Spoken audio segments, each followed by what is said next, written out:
Hello!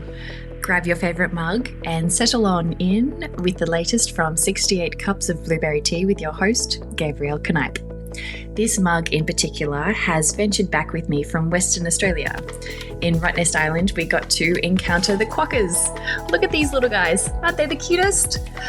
Australia is known for, our sharks and snakes and spiders and crocodiles, but we also have the friendliest creatures you will ever come across. They have this huge grin on their face and they love just spending time being super chill, eating a leaf here or there. We keep our distance to respect the land that they are on, but otherwise we just get to have a good time admiring them. While you are here, check out this playlist that I did put together of the activities that I got up to in Western Australia. Starting off in Perth, heading up to the Karijini National Park, which was just gorgeous, and these phenomenal gorges. They were just so beautiful. And then even further up north to Exmouth for the Ningaloo Reef, where we got to swim with whale sharks and manta rays. That was just so phenomenal to see. And I went diving afterwards and got to see some beautiful turtles and an octopus. There was a leopard shark as well, and just exploring the maze of coral. It was just stunning. And then on the way back to Perth via Lancelin Sand Dune, hiring a sand buggy to have a fun little wheel around and some sandboarding as well, which does take a few falls until you finally get it going. But once you make that glide down, it's a good time.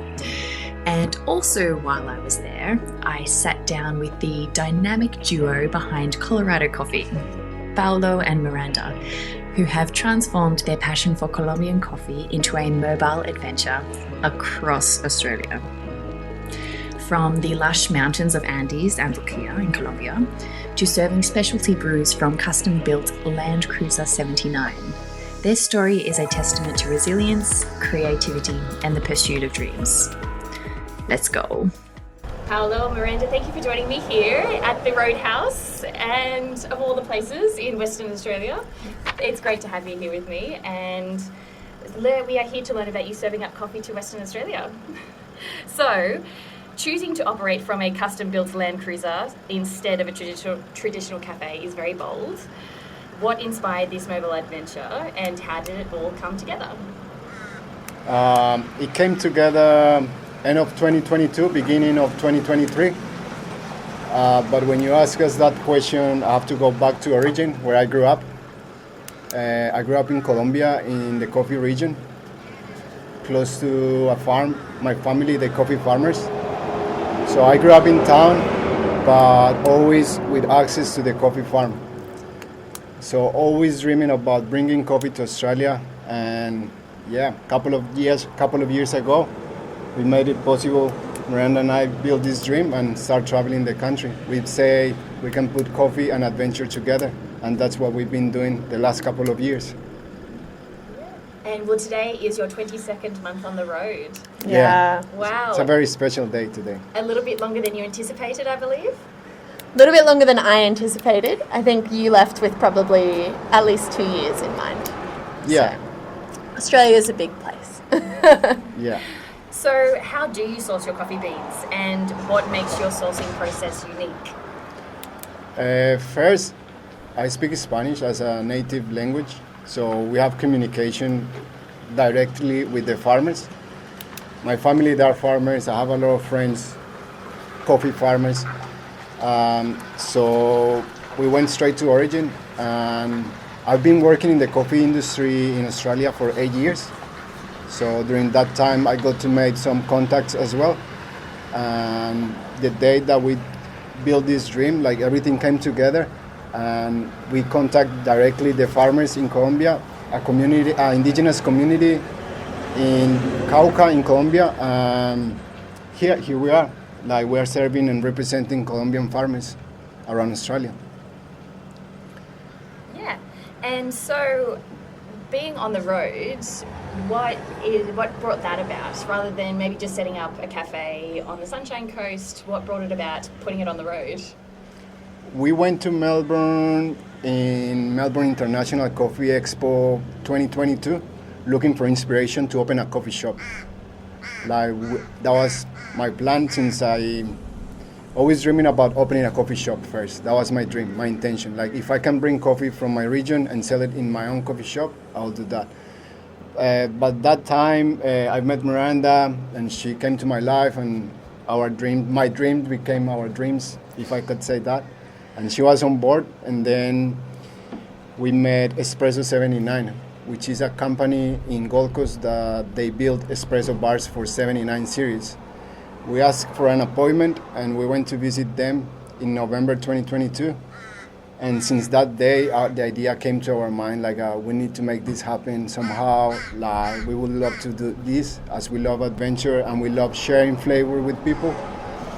So, and coming personally from more of a business strategy background and a product management background, the idea of a pilot on a smaller scale, smaller investment than a brick and mortar cafe made a lot of sense to me. This way, Paulo would get to trial and figure out who he wanted to work with in terms of the sourcing of the coffee, which was really trying to vertically integrate. That was a big part of what we were trying to do.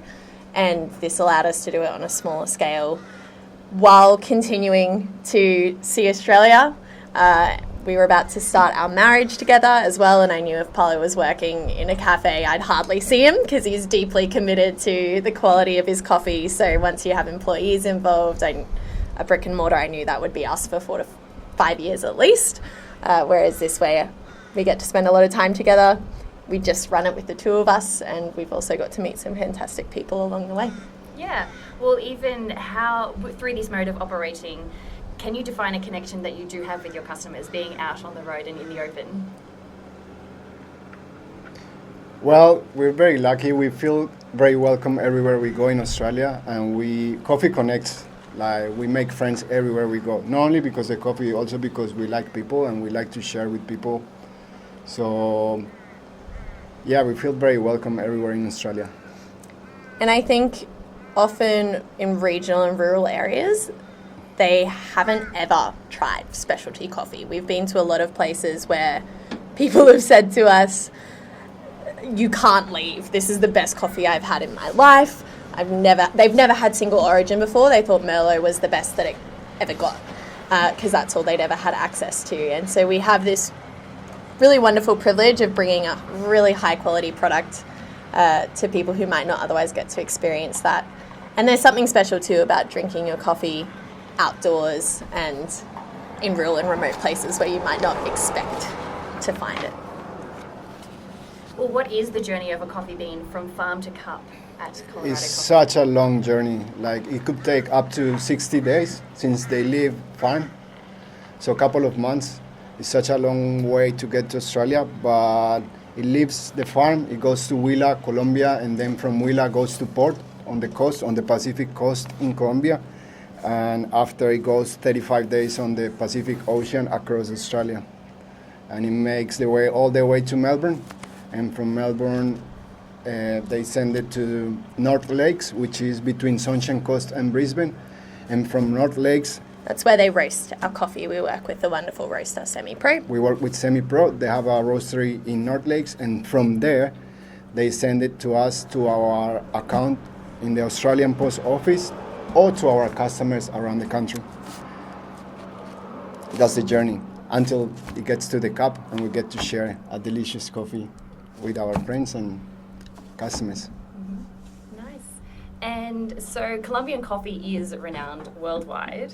So how do you ensure that the essence and authenticity of Colombian coffee are preserved and celebrated as part of this journey? Well, first, I'm very proud to be Colombian and to grow up there. I have beautiful memories back home since growing up. So I think we love serving people as well. Like I feel really happy to serve others and see the gratitude of people and see how they excited they get when they receive a cup of coffee in the middle of the desert. That makes my day. And when people get interested in the origin of the bean and the processing at farm and the families who produce the coffee, they grow the coffee, it's like, for me, it's always a celebration to be able to tell where it comes from. And it's such a beautiful region where I come from. So being able to share with the Australian community, it's great. And you have extended your appreciation for coffee since your Melbourne days? Yeah, I first grew an appreciation for specialty coffee in Melbourne when I entered the corporate world and needed an excuse to leave the office and have a more personal conversation with colleagues who became friends over coffee. But since meeting Paulo, I think I've gained a deeper appreciation for where the bean actually comes from. And for me, it was really impactful to see coffee farmers on the sides of cliffs in Colombia in really dangerous situations. In Australia, we would be wearing a harness and they're there on the side of the mountain picking individual fruits because they ripen at different times. I saw the effort that goes into processing, and I think Paulo's really coming from quite a unique position as a barista where he understands the effort that's gone into bringing the bean here and feels he had said to me, I remember the first time he served me coffee, that he feels a great sense of responsibility as the last person in a very long chain of hard work before him to make sure that that cup is doing justice to the work of everyone who's come before. And so that really, for me, was quite impactful because I think certainly in some areas in Australia, barista is like a casual part-time job that you have while you go through uni. And when I met Paulo, I realised for him it's a craft and it's a profession and it's deeply linked to his roots. Mm-hmm. And now you're getting to share that with your fellow Australians. I am, and it's a privilege. Yes. So travelling across Australia in your Land Cruiser must come with its share of stories and adventures. Can you share some memorable encounters and experiences that stand out for you from this journey? There are so many stories and memories. I think first, the people that we met. I said to Miranda, I feel really lucky to say that I have friends all around Australia because people, they've been so generous and kind to us. Like, I feel very, very blessed to be able to say that. Can you repeat the question, please? Yeah, well, just talking about some of your experiences and some memorable stories that you can tell from being on the road. As we love adventure as well, we had the opportunity to do seasons around the country. So we have done like hiking season in Tassie, rock climbing season in the Blue Mountains, cycling season in South Australia, fishing season in Western Australia. We've been fishing here. So being able to get into those communities, it is very special because it's a different way to see life. You know, like each of those communities is like a totally different of each other. But it's a great experiences. Great experiences. So I don't know one exactly that comes to my mind. Maybe you want to tell us, Miranda, something specific? One for me that jumps to mind. So when I left, I was really excited to understand a bit more the Indigenous history of the country where I was raised and grew up. And particularly crossing the Red Centre, we had some really beautiful opportunities to spend time in community. Meeting Uncle Terry at Eagle Water was a highlight for me. That's the Flinders Ranges in South Australia. Yeah, it's very close to the Flinders Ranges. And he and his wife, over the last 40 years, have documented their local language and culture. They've written an encyclopedia that's now being published. They contribute so much to knowledge and the preservation of that Indigenous knowledge of that land, and we were really fortunate to spend close to a week with Uncle Terry sharing flavour. We helped out a lot in the kitchen. His wife was unfortunately sick that week, so they needed a bit of a hand, and they receive archaeologists and lots of people to come visit them. So that time for me was really special, just spending a lot of time around the fire listening to Uncle Terry and hearing stories. Really special. For me, I think was the western of Tasmania. There is a small fishing town there on the west. The name is Strong. And we were in Tassie the first couple of weeks. We didn't have any events because we didn't have our permit to operate as a coffee vendor. And we had to go all the way to Hobart to get that permit, to get the license to be able to sell coffee in Tasmania. So the first couple of weeks, it was really quiet. We didn't have like as much, like we didn't make enough money those days. But we went to Strong on the west coast and we set up in Macquarie Heads at the boat ramp. So all the fishermen, they go out in the water from that boat ramp, and we just became really good friends with a lot of them. And then they were bringing crayfish at the end of the day, and we were giving them coffees. So it's like a different currency, like no money involved, but great interactions, like trading fish for coffee. It's another way to live. So Yes. that was very special. Yeah, very community feel right there. Yeah, I think in remote places, like, people are really friendly. I think people have the sense of help each other. And community. Yeah. Yeah. How many flat tires have you had? One. In Mitchell Plateau, when we made it up all the way up to Give River Road. When we made it up to the top in the Kimberley, we arrived after maybe 3 hours of corrugation and very extreme driving, and we got with the front tire very flat, but it wasn't an easy fix, so no problem. No problems. Yeah. And any being stuck in deep sand? Just recently. Yeah, last week. Last week on our way up to Cape Perrin. If you want a chance to use your recovery gear, come to the Shark Bay region. Yeah. Head out to Cape Perrin, Dirkartok Island, Steep Point, and you will use it either on your own vehicle or on other people's vehicles. Or the humans get stuck there as well. But it was because we were doing the Shark Bay Fiesta. We would serve coffees all day, and when the sun gets hot, it gets softer. The sand gets softer late in the afternoon. And we were driving around 5 p.m. all the way up to the Cape, and the car was just completely bogged. So I had to drop the pressure of the tires and use our recovery gear. Luckily, we made it to a very close campsite, and we got to rest. But yeah, but it's part of the game. Like, I kind of enjoyed it a little bit. And then on the way back, we saw a couple stuck in there, and I said to Miranda, let's go help them.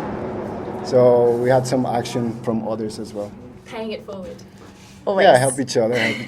Always an opportunity to use gear. Everyone's just there, very happy to help. Yeah. It's like a code in the 4x4. People, when they see another one stuck, it's like immediately help. Like, they don't even ask. They just come like, what do you need? What do you need? Like, yeah. Which is really nice. Yeah. You don't know that when you are planning your trip. You just realize that when you see yourself in that situation in the middle of nowhere. So you aren't alone. Yeah. Yeah, it's very special. It's nice. Well, so do you keep an eye out for events that you can go and be part of to serve the coffee? Yeah, we mostly chase adventure sporting and four-wheel drive events. Those are our two focus areas. We both love our sport, so I already followed a lot of triathlon calendars. Paulo already follows all the mountain biking calendars, surf competitions too. And then we're building also a brand in the four-wheel drive industry. There's lots of four-wheel drive shows. The Perth one was a really big one for us, which was really exciting to get in on. And as you can imagine, people who love their four-wheel drive get pretty excited about an off-grid espresso bar in the back of a Land Cruiser. So those are the events that we most target. That's where we want to grow our brand, because that's where we see the opportunity. We say Colorado coffee is the coffee for the adventure, which means we don't want to compete with the city coffee shops. Like, there are plenty coffee shops in Australia, especially in the main cities. Colorado coffee was born for the adventure. So for the outback, for the 4x4, for the riders.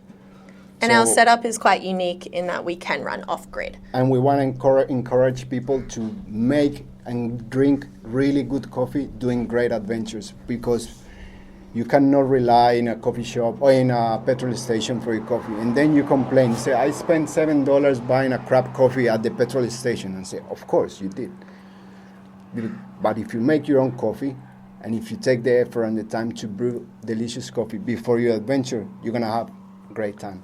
Double win. Good coffee and epic adventures. Well, so do you have partnerships with businesses in Australia to be able to sell your beans? Not for our beans at the moment. We are doing online on our website. But in the future, we will do. Eventually, we would like to get some partnerships with some other business. At the moment, we only have partnerships with brewing gear companies. We have a Canadian vessel. They make outdoor gear to brew coffee in the outdoors. as we promote great coffee in the great outdoors. We have a partnership with Vessel in Canada, and we have a partnership with Espresso 79, who is the company who built these trucks, as we are the only truck from his builds that it's been traveling the country and showing full time and bringing coffee to the remote places, as we did this morning, brewing at Steep Point, at the most westerly point in Australia. It's something that means a lot to us, because that's what Colorado coffee is, coffee for the adventure to remote places. Yeah. And so sustainability seems to be important in today's coffee industry. How does Colorado coffee work towards being sustainable? Yeah, sustainability is, I think, a core personal value for each of us. We certainly advocate for a really simple life, and it's rewarding to show people you can live with very few things and spend a lot of time in nature and have a really great quality of life without the accumulation of stuff. I think we actually toyed with having sustainability as a core brand value and felt we couldn't do that with authenticity. The coffee industry is a really difficult industry to be truly sustainable in. A lot of the sustainability chat in the industry is more PR, if I'm completely honest. Coffee is a monoculture, so it's inherently, in the way it's produced in most regions of the world, not hugely beneficial. We're also driving a diesel truck around the country, and so for that reason we didn't feel we could publicly put sustainability down as a core value in the same way we can simplicity. But where we do have the opportunity and choices to make sustainable choices, we do. We pay slightly more for biodegradable cups. There's a really great company, I Am Not Paper, in Melbourne, that's a startup that do their cups from cane sugar. And so we've supported them. Another great thing that we encourage our customers to do, and we do wherever possible, is to use the coffee grinds on their garden. And so if we are doing an event and we start asking around if anyone would like the coffee grinds to take and put on their garden at home, and we encourage our buyers to do the same. So where we have options to do things more sustainably, we do. I would love to carry ceramic cups. One of my friends is a potter. Fortunately, with forward driving, that's not such an option for us at the moment. But we certainly encourage customers to use Keep cups where they can, and we're always delighted when someone brings us a Fresco cup. We use solar energy to brew our coffee as well. So we have a solar panel on top that it charges the system and the machine works out of it. So when we are making coffees in remote places, especially here in Australia where it's very sunny, that's the energy we use. And I think too, living on the road, something I've gained an appreciation for is a really deep understanding of what resources we are using. So we are constantly keeping an eye on how much power we're consuming.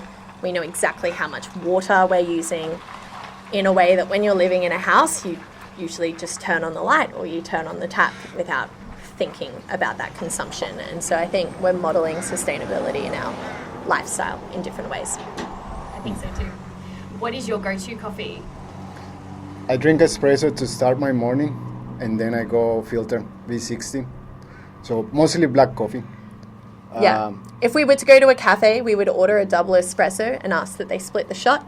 Or share. If they don't split, they say, we charge you for one espresso. So, okay, let's make a double espresso, we share, and then we go filter And then coffee. we go filter. But you have more of an appreciation for the taste and the smell and everything as part of that, right? Yeah. That would be one of the main reasons why people who are quite deep in the world of coffee, you'll find they usually drink black, because it's easier to taste the bean and the flavour notes. Whereas if you're mixing with milk, you're often masking some of those more delicate flavours. Yeah, when you put milk, it's like 90% milk in a cup, so it tastes more like milk. There we go. And what advice would you give to someone to start their own coffee business or to learn more about the coffee industry? I had an email not long ago from one of the event organizers in one race that we did in South Australia. And she sent us an email asking for advice, asking like, hey, is this profit in there? Can you make enough money to live? I'm looking for something to do out of this industry where I am at the moment. I'm not happy with my job. I would like to do something like what you guys are doing. Is that a way to do that? And my advice was, like, first you need to love coffee. And second, you need to love people, because you have to deal with people all day. If you don't love coffee and you don't love people, don't do it. Because if you're looking for profit, there are more profits in other business, you know. But in coffee, it's more the intention to share and the giving to others, you know, like sharing what you got, sharing the flavor, and being able to share a story over a cup of coffee is something that we enjoy doing. So I said to Miranda, at the end, it doesn't feel like a job for me, you know, it doesn't feel like I'm working it. It feels like I'm living. But when you look the business from the side of the numbers, especially these days where the cost of living is increasing and the price of coffee is increasing as well, there is not much money on it, but it's a lot of fun. And it's very rewarding at the end of the day. So that's my advice. If you want to do it, make sure you love it.